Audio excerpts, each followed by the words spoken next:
Ladies and gentlemen, welcome back to another episode 6 of the Gloves Off podcast. I'm Max Malec. I'm Elle, McKenzie. And today we are honored and privileged to be joined by the captain, Dane Dowiak, and one of the leaders in the country in points, Dimarsico. Guys, thank you so much for coming on. Yeah, thanks for having us, Max. Yeah, Appreciate thank it. you. Thank you all. So, first off, away from hockey and away from all the sports stuff, how's junior year been? A lot of fun, man. A lot of fun. Just another opportunity to play at Pagula and play for Penn State. It's a dream come true for both of us. I know that, and classes are going well. At least for me. I don't know about this finance guy over here, but everything's going well. Yeah, it's been a great start. I think the boys are really close this year as a team, and especially our class, the junior class. I think I'm over at Dane's house every day. The only thing I do at my house is sleep at this point. So You guys are 9-1 now. How's that feel? Are you happy about that? Third in the nation? yeah, I think we're happy with it. I think we finally started to find our game. Kind of second half of the Ohio State game 1, and then into game 2, I thought we played probably our 2 strongest games of the year, and we're just looking to build on it at Michigan State. Was anything different about your play in Ohio State compared to your out-of-conference games? I don't think so. I think it's just more of focusing on us and finding an identity for our team this year. Obviously, we had a pretty successful year last year in the second half, and we thought we wanted to carry some of the momentum over. So I think it's just learning our lessons from last year, applying them this year, and just taking every game one by one here. Does it feel different than it did last year, like especially in the beginning of the season compared to where you were last year? Or? I'd say in the beginning, definitely. I mean, obviously went through a pretty rough stretch, and I think we just kind of picked up where we left off last year. I think the mentality's the same, kind of that playoff hockey every game. I think our team just wants to be the best. We want to be number 1 the whole year and win it all. All right, yeah, and I think it's something that you guys can do, but that's right now. So we're going to throw it back a little bit. It's crazy. Just looking at both your elite prospects pages, you pretty much are the same person. You grew up in the same hometown, both played for Penn's elite, both played for Connecticut boarding schools, but we're going to throw it back to Penn's elite. Even though there's a slight age difference, when did you guys first meet, and did you know each other kind of early on? I think, 5 years old for me? So, long story short, I played with Matthew's older brother, Michael, when I was maybe a mite? Yeah, maybe 8. 8 years old. I was 7 years old. He's a year older than me. So he's been my best friend since I can remember, and I've got the privilege of bullying this kid. I think he's the reason why he lays the hits out there, and I toughened him up over the years for sure. But no, Matthew's family has been so good to me throughout the years, and I'm so grateful to get to know them. And whether it's street hockey in the backyard or just mini sticks in the basement, me and him have always been right there next to each other competing. So it's been a fun ride, and it's obviously been a privilege to play with him here. You mentioned like the mini sticks in the backyard and all like the roller hockey stuff. Do you have a really fond memory from your childhood or those early career days? I have so many memories. One I can tell you was we were in Matthew's basement, and he was at the time, like, we're 9-10 years old. He's what, 7, 8, and I think how many holes were put in your basement? Yeah, there was 8 holes in the wall. I think I went through a wall 6 of them. So Dane probably put me through the wall a couple of times. Yeah, me and Michael wouldn't even play the ball. We would just try to run him as hard as we can. But I still take credit for him having the hands he does, because he always has his head up now. Exactly. So what I'm hearing is you were ganged up on a lot. Oh, all the time when I was younger. Him and my older brother, they definitely didn't make it easy on me. That's why you're here now? I know, probably is. So then after Penn's elite, where did you guys go from there?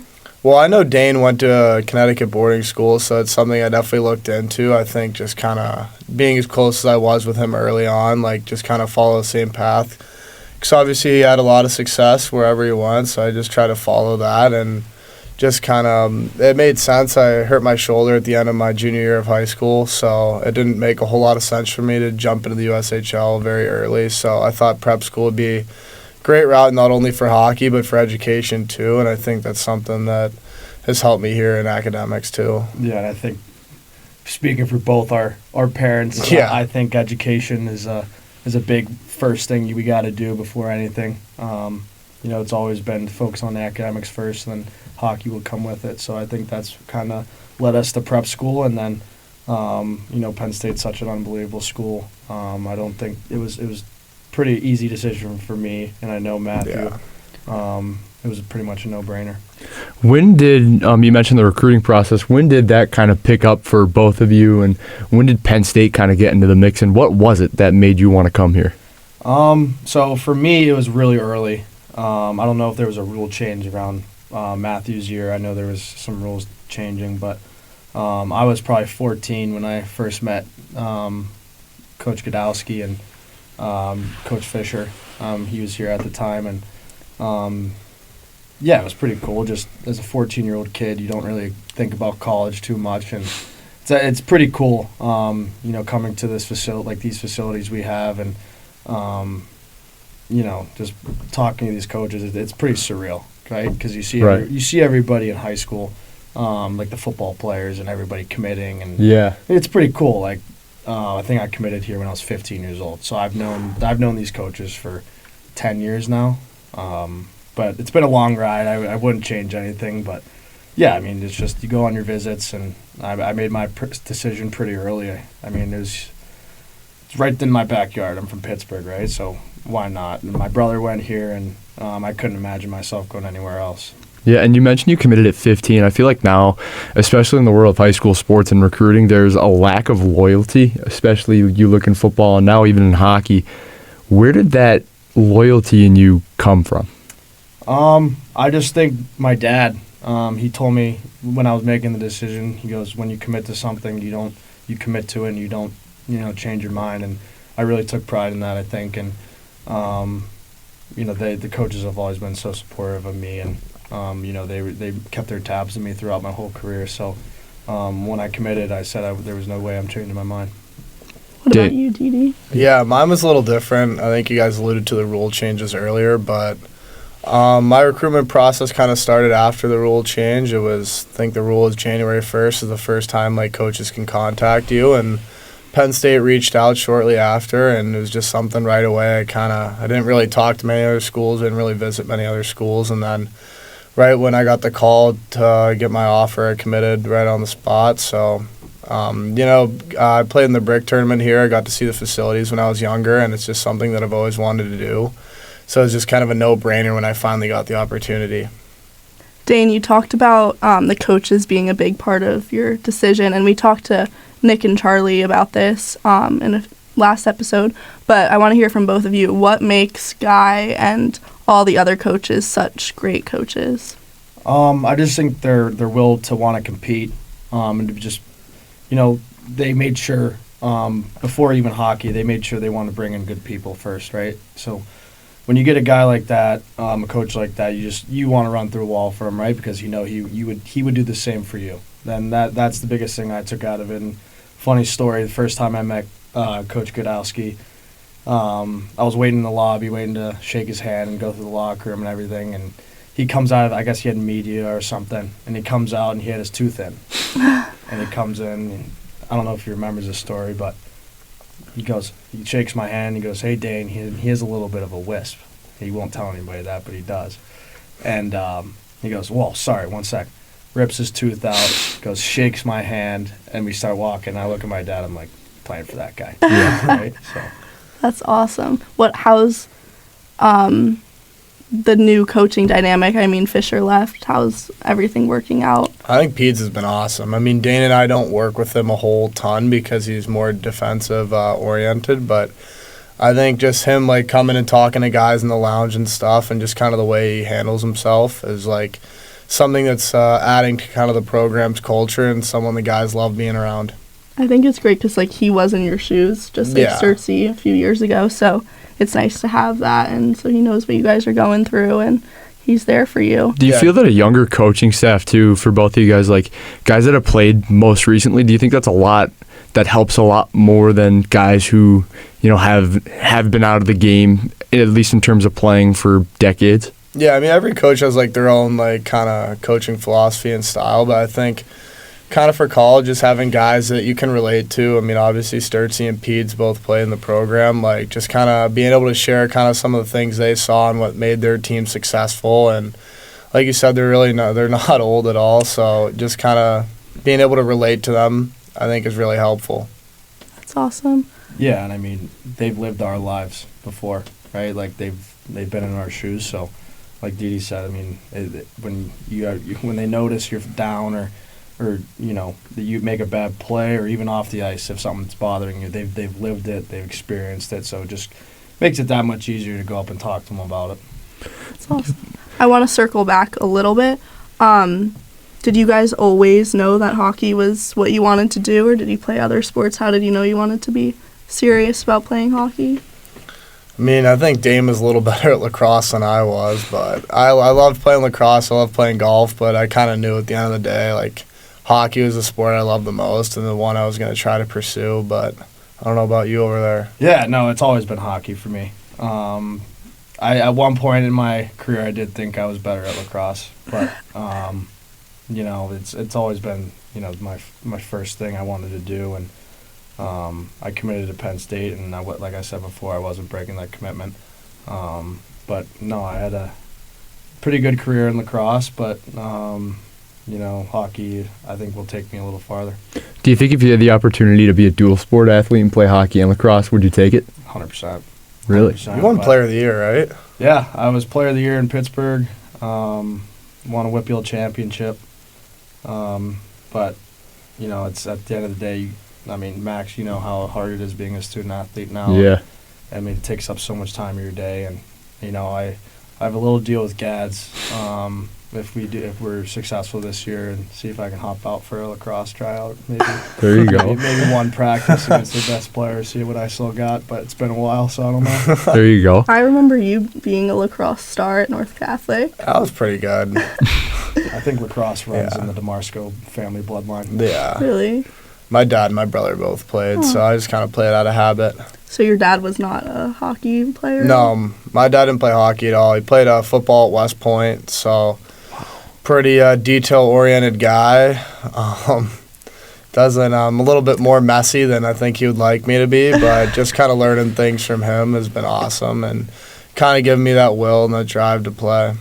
Dane, what about you? Were your parents very hockey-oriented, or was this something that was kind of completely new to them? Not at all. Not at all. It's completely new. My dad, traditional Pittsburgh guy, football, baseball, basketball, you name it, he's played it, except hockey. I think my older brother was a big reason I got into it, just watching him play. I don't know what got him into it, to be honest, but just watching he's 8 years older than me, so watching him play from such a young age, it's just something I always looked up to.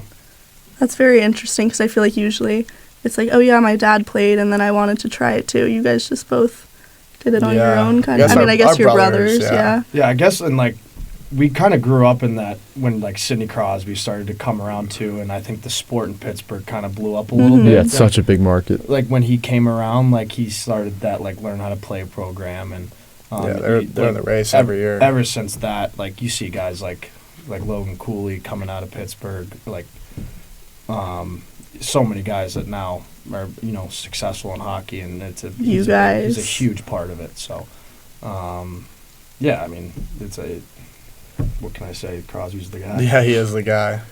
And then after Penn's Elite, after prep school, you guys are both USHL guys, and we picked the brains of some other guys that have been on the show before. But now with the whole WHL rule change, do you still think that the USHL is still as strong as it is, or has it been overtaken by some of these Canadian junior leagues?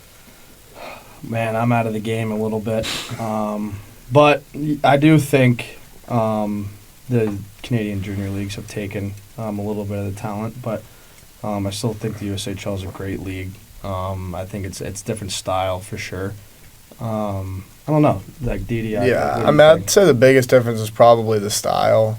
From what I've seen, what I've talked to guys that have played in major junior, I don't think it's like a whole talent difference. I'd say it's just kind of a different game. What do you guys think the biggest difference from prep school to the USHL to now college hockey was? I'd say prep school to USHL was a way bigger jump than junior to college. I'd say like kind of prep school, like you have guys that play prep school that aren't completely hockey focused. Some of them are dual sports. Some of them just like playing hockey for fun. And then kind of when you get to junior, it becomes real. I mean, it's everyone's lives. You guys move from your high schools. You don't go to college. You live in the middle of nowhere essentially for a couple of years to try to pursue your dream. So I think just kind of learning how to be a pro and learning how to build habits that'll make you successful is probably the most important part of juniors. Yeah, I mean, I totally agree with that. Like, in prep school, usually, if you're committed to Division I school, you're usually one of the top guys on your team, and you get to junior, and every single guy's committed to Division I. Yeah. Guys are fighting for jobs. Like, even a younger, I didn't come into junior younger, but I can imagine like a 21-year-old's not gonna, let a 16-year-old kid take his job that easy. So Right. he's gonna have to answer for it, right? So. In that way, it's tougher definitely because you're playing against men. But I think the jump to college is just college hockey is so much fun, man. Yeah. Like, you're with these guys every single day. In juniors, there's guys getting traded, right? Like Right. back and forth. Like teams are so different every year. Guys moving on. But it feels like in college everything is kind of more consistent. Yeah, I mean, I feel like juniors is just kind of like a means to an end. Like you play there to get to college, but Right. once you're in college, like. You realize these are going to be the most fun 4 years of your lives, and you just want to win a national championship with your best friends. So I think kind of that aspect of it is super fun, and I'd say just kind of the gameplay aspect, especially the Big Ten. I think the speed is really insane. I think the games are really fast-paced, and the guys are bigger, obviously, but the IQ and the speed at which the game's played out is definitely different than junior. So you guys, this is your third year here, but how have you guys seen the program change in your time here, do you think? I think when we got here, it has the culture and everything hasn't changed. I think, but we've definitely been able to, get the higher talents that Penn State might have not had in the past, like the Gavin McKennas, obviously the Aiden Finks. But it's all because of those guys that were before us, right? None of we have nothing without the guys in the past that have set the standard for this culture and where they want it to go.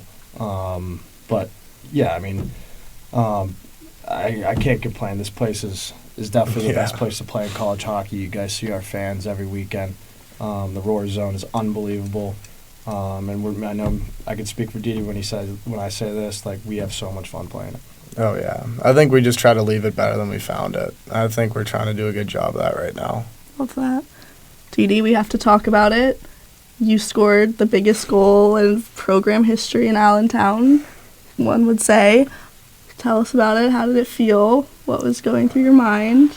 Yeah, I mean, I'd obviously blacked out when I scored it. It didn't really feel real until, after the season. It kind of sunk in. And to kind of see all the changes in the program now and kind of the expectations we have moving forward, I just kind of think about it from where I was in December, obviously a pretty low point for our team, and just kind of seeing the way that we all are now and the talent we've been able to acquire because we're national championship contenders. It's pretty cool to see.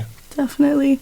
Dane, do you remember how did you react to Didi's goal? I blacked out a little bit. You just see, I don't know, you just see the look on Gads's, Sturtsy. You just see the look on the coach's face. You look at the older guys like Dick and Lugris and Simon Mack, and you see how much it meant to them, and all the alumni that were at the game, and it kind of sets in a little bit in the locker room. You're like, that was a pretty big deal, and I couldn't be prouder of this guy for having that moment. And I mean, it's so special. We have a picture up in our locker room already. It changed the program forever. And Dane, you were named the most outstanding player of the entire regional, weren't you? People forget. I think an empty net goal helped me out there. But, It's awesome.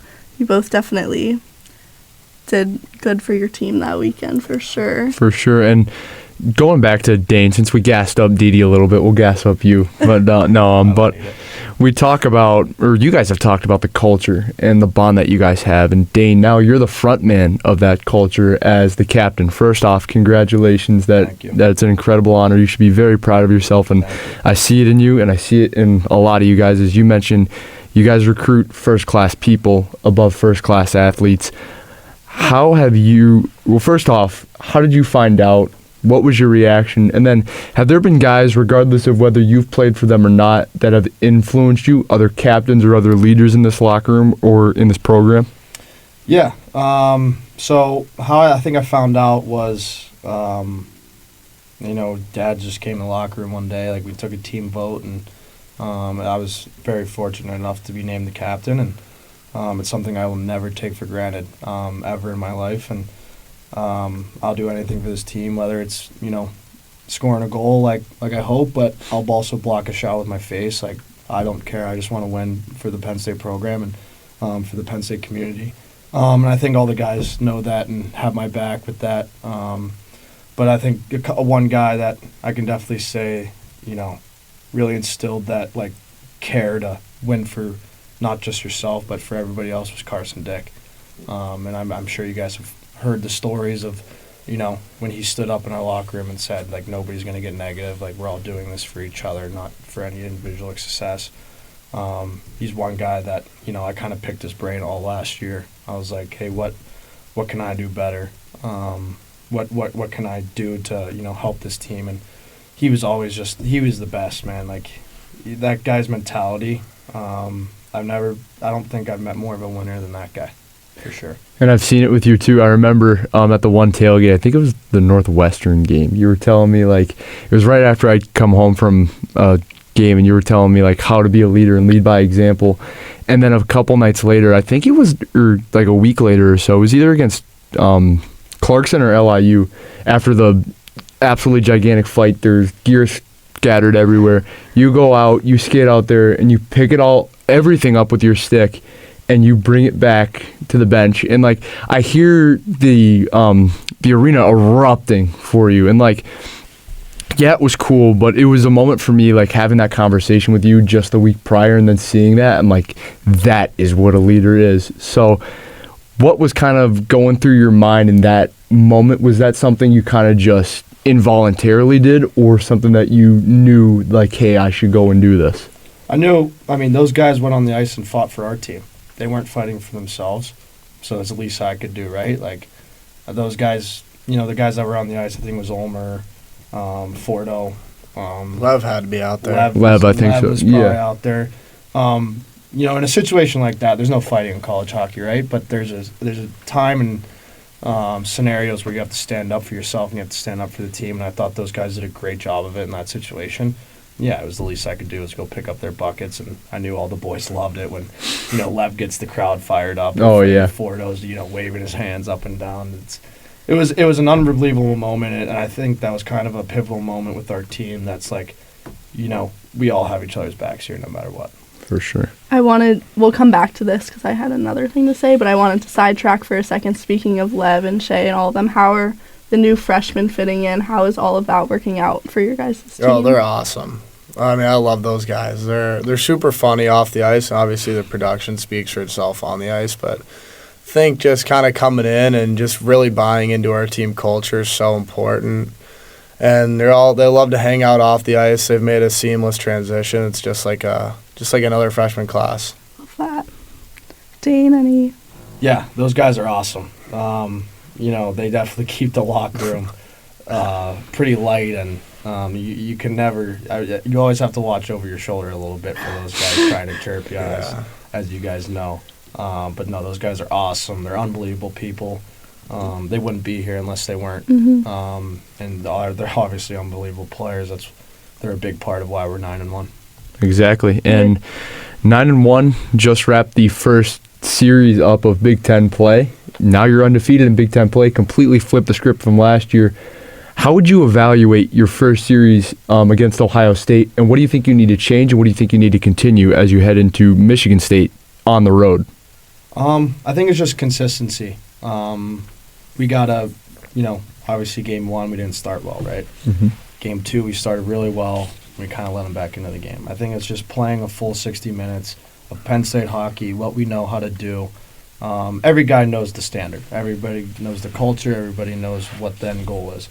So I think it's just putting everything together, And it doesn't matter who's on the other side. It doesn't matter if it's Michigan State. It doesn't matter if it's Stonehill. We're going to play Penn State hockey, and we're going to do it to our fullest.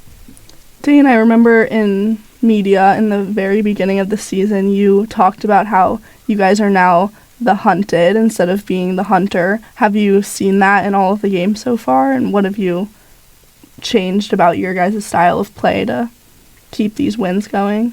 Yeah, I mean, I definitely have seen it. You know, Stonehill didn't give us an easy game. Clarkson didn't give us an easy game. That's what I meant by we're going to be hunted. We're going to get everybody's team. Everybody wants to beat Penn State. Totally. We're number 3 in the country. Who wouldn't want to? Like, if I was on their team, I'd want to run around and kill us too. But, you know, I think, I mean, Didi, you could speak for, like, more about this, but I think we're not going to change anything we got to do. No matter if we're the hunted, we're hunting. We just got to, like I said before, stay consistent all year, and I think that's the way we're going to find success. Yeah, I think the consistency aspect, like I think that's one of the reasons why we were so good at the end of last year. We really played games to a full 60. We didn't really give teams any life when we got up, and when we were down, we just kind of came back, and it was just kind of even keel the whole time, I think. That's something we need to get a little better at. Like Dane said, we kind of had a low game 1 getting down 2-0, and then we had a high getting up 2-0, giving up 2 quick ones. So I think just kind of finding that smooth consistency in our game, playing the full 60, I don't think anyone's can beat us. And I think last year, most people might say that you guys were coming from a underdog position. How does it feel kind of in your own heads now being on the opposite side of that, knowing that there are all these expectations out there about you guys, and how are you going to exceed those expectations? I'd say we look too much into it, but I think it's nice for confidence when you know you're the team to beat. It should give you all the confidence in the world to go out there and just prove that you're better than whoever you're playing against. And I think that's something I've tried to take into my mentality each and every game this year. Yeah, I mean, I think it's we'd be lying to you if you said we didn't see that stuff on the internet and on Twitter and everything like that. But I think, like Didi said, it's fun. It's kind of fun to play the villain part for once, and you know, be the team that everybody wants to get, and you know, it just makes us better hockey players and makes us a better team, because our end goal is to win a national championship, and if we're getting everybody's best game right now, that's only going to make us better. And with that talent and with the culture and with the leadership and everything else in between, where do you see this team at the end of the season? Like I said, man, we want to win a national championship. That's the one thing Penn State has not done before, and you know, that's the goal we're going to chase. Yeah, we have a cool little checklist in our locker room. It shows all like program goals, like first win, first Big Ten win, first Big Ten tournament championship. We crossed off Frozen Four last year. We're coming for the last one. That's awesome. Definitely attainable. So looking ahead, you're going to Michigan State this weekend, and then you have Michigan right then, and then Minnesota. What are you guys looking forward to in those games? And I forgot to say, Michigan State's number 1, Michigan's number 2. You guys are number 3. What does that say about the Big Ten as a whole? It's fun. It's going to be a gauntlet. I think everyone's super excited for it, just kind of this stretch going into break. I think Michigan State's a fun place to play. Pagula's going to be rocking for the Michigan series, and I think we owe Minnesota a little bit of revenge at 3M, so I think the boys are super excited for this stretch we got going here, and just kind of proving, like you said earlier, that we are the best team and our aspirations to win a national championship. Yeah, I mean, like Didi said, like I want to let everybody know we're here. Like, when we're not messing around this year. Doesn't matter who you are. We're going to run through you, and it's not going to be fun for you. So. And Didi, you dropped some names of some arenas like Mon Arena and like 3M. What for you guys has been the best arena to play in besides Pagula in college hockey so far? I like playing at Minnesota's 3M. Even though we haven't had a lot of success there, I think it's a pretty cool barn. I like Michigan. I don't like Michigan, but I like playing there because when we win there, it makes it that much sweeter. You know, like scoring a goal there is the best because you just look at all their fans and, yeah, I got a Penn State sweater on. Like, we're better than you guys. Exactly. We talked to Nick and Charlie about this a little bit. How do you guys feel with, like, I know it's nice when you're at home and all the fans are rooting for you, but how does it feel when all the students are like chirping you and have signs about you, and how does it feel, you guys? I think it's funny, honestly. Some of the signs I've seen are pretty creative. I think they're pretty funny, but yeah, I'd say it definitely motivates you. I mean, especially when your goal's right in front of the student section, you don't want to be the one giving up the minus to let that kid go jump in the student section. So I think definitely motivates you for sure. And like Dane said, it's nice to score one at some of those rinks. Yeah, I mean, I think if you ever have Ben shown on here, you should ask him about. Oh, we already had him. Oh, you did? Yeah. You should ask him about some of the signs he has up on the glass when we play away. Yeah. But no, it's a lot of fun. That's why college hockey it's so much fun to play. Every night's a playoff game, and I think the fans know that too. Yeah. It's pretty cool. Like Dee Dee said, like jumping in the student section glass after a goal. Like it's pretty cool. What do you think the best sign that you've seen, whether it's about you or about a teammate, from an opposing student section has been? If you could say it, I don't know. I mean, I could say it. Like I'm sure they have to be pretty tame. No, like they'll chuck up a guy's Tinder account. Like nice. Like those are the funny ones, but I think Michigan has this whiteboard and they find something new to say every time. I think that one does it for me. Yeah, it was really pretty funny. Yeah, that's what I was going to say. I feel like that's kind of what makes college hockey. College hockey is like the competitiveness and the fans that are hating on you guys, but also really loving you guys. And I think this year you guys have a really strong group of people behind you that are wanting you to succeed and ready for that to happen. But going into that, I have a kind of more serious question. What do you guys have to say to anybody that wants to be in your position one day and wants to be at this Division I level? I would say never give up. Like, it's cliche to say, but, at least in my career, I came in here as a 21-year-old freshman. I had to earn everything, and I was never given anything. So I think just keeping your head down, going to work every day, and don't give anybody a reason to say no. Yeah, I'd say make the most of your opportunity, kind of like what Dane said. I mean, when I was in Green Bay training camp, I was a 15th forward. Got a chance in a preseason game, and I scored, and then kind of got my more opportunities along the way. And I think just kind of like what Dane said, how he's had to earn everything. When he's gotten the opportunities, he's made the most of it. So I think, hockey's a long season. Injuries happen. The people who are on the first line the first game aren't normally there on the last game. So I think a lot of things change, and if you make the most of your opportunity, you're going to have success. All right. Do you have any more questions before we enter? I don't have any more serious questions, but I guess we could start the fun stuff. Yeah, we're going to do a little fun game just between the two of you. Are you cheating? You're reading my questions? I'm attempting to see it. I have terrible vision, so I can't really see it. It's just between the two of you, so you can answer. Okay. Who wakes up earlier? I don't even know. I don't know. We have workout every morning together, so I would give this one to Dee Dee. I'd say weekends probably me. Who spends more time on their phone? Dane. Me. Who is a pickier eater? Dee Dee. Probably me, yeah. Who is more likely to show up late to something important? Dee Dee. Yeah. Who is more adventurous? Me. Yeah. Who is the most forgetful? Oh, me for sure. Dee Dee. Who is the, cleanest person on the team in terms of, whose locker's the cleanest? I'd say probably Aiden Fink. I think he cleans up after himself. But, between the two of you, who do you think it is? Between the two of us? It's pretty tight. I feel like we're both pretty neat people. We're both pretty neat people, but we have our moments as well, but the thing about Aiden Fink's totally a lie. By the way. Yeah. Yeah, his house is disgusting. He's a mess. It's awful. Who Who has the better music taste?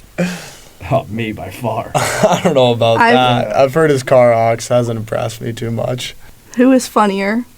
I guess I'll take that one. Okay. Have any jokes for us? No. Not off the top of my head. It's not my game. I think a lot of the comedy comes from other people chirping him. Yeah. And him snapping back. For sure. I've had to create a couple good one-liners. Kind of started with him and my brother back in the day. Learn how to take a chirp. Definitely. Who can lift more? I don't know about that one. I'll let the fans answer that one. I Okay. think they all know. Yeah. I mean, you are a bit of a meathead, so. Yeah, I'll take that one. Yeah, Who is more athletic? I'll take that one. Yeah. too. I'll give you that one. I Guys wouldn't haven't beat really. me in ping pong in years. That's actually such a joke. I knocked you off the board. I'm like fit. Like, I don't know. Who's the better singer? I actually had a chorus solo, so Yeah, I'll take give that one to Deeds. I'll give that one to Deeds. He still won't show me this video that he has of his chorus solo. And No. stuff. He said You when we- can't say that you had a chorus solo. That and video, not show. that video will never be leaked. He said, Can we put he it- said maybe like when we graduate. Like, Yeah, we should be able to put it on this episode, I Oh think. yeah, there's a 0% chance. Now that it's mentioned, I feel like it should happen. Maybe, you know what? The people who are watching this, comment if you want to see it happen. We can hopefully make it happen. Who was the better dancer on the team? Didi. Didi? And then finally, I think I know the answer to this question. Who has the better sellies? Me. Dane.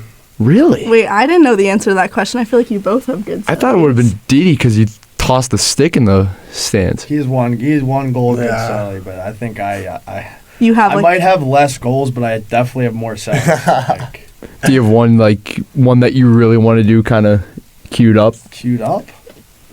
how does that No, work? I love the jacket, What's the jacket? like the Drew Lock jacket. Oh, yeah. When you I know what you're talking the about. one shoulder and then the other Yup. shoulder, and then you wrap it around. Yup, Just like, I got just you. like a business call. How Yep. does that work? I'm very curious about that. Do you go into the game planned out with like, oh, if I score, I'm doing this celly, or does it just come to your head in that No, moment? it's just like all reactionary. I feel like. Yeah, I feel like you guys do some crazy things, so it's like that had to have been planned out. Yeah, I mean, I've been selling goals since I was 3 years old. I think it's just natural at this point. Like, you do it your whole career, and you see maybe some guy in the NHL does some cool one, or Yeah. you pick another guy. But I think, Didi has his couple, and I have my couple, and I don't think I should expand out anymore. Yeah. I think I have enough. Do we think Olmer's was kind of natural, or did he plan that one out? I feel like he's the kind of guy that would plan out his sellies. He just seems like that kind of guy. I think it was so Oh, natural, so because natural. after and he was like, I think that was kind of cringy, and I was like, no, dude, that's like totally normal. You score your first big goal at the peg, like go nuts. Have Yeah. you guys ever like messed up a celly? Oh, you fell like 2 weeks ago after you scored. No, I didn't. Yeah, I think you got tripped. Oh, I got tripped. It's Yeah. not like I was like going down the ice, like, No, no. celebrating. I fell over. No. No, but you like fell. Like, do you feel like No. different or anything in that moment, or No. you just like get up and continue? Well, I was like during the play, so I was like, I scored. I was just like, whatever. Like, okay. I was already down. I fell during a celly. Really? Freshman year at Ohio State, I like stumbled. Oh, that was hilarious. Oh, I was like, no. what do I do? I'm a freshman. I just scored. I just messed up a celly. I just jumped in the glass. Yeah. Wasn't your last time, too, because you fall a lot at sled hockey practices, Yeah, so that's true. I mean, when you run into me, same thing happens to you. So, I don't know about that. all right, we'll see you on Sunday. Yeah, we'll see. All right. All right, well, that's going to do it. Dane, Didi, thank you guys so much for your time. Thank you for all the stories and all the questions you answered. It means a lot. This has been Max Malec and Elle McKenzie for Gloves Off Episode 6. Thank you for listening. Yep. Thanks, Yeah, Max. thanks for Al. having us.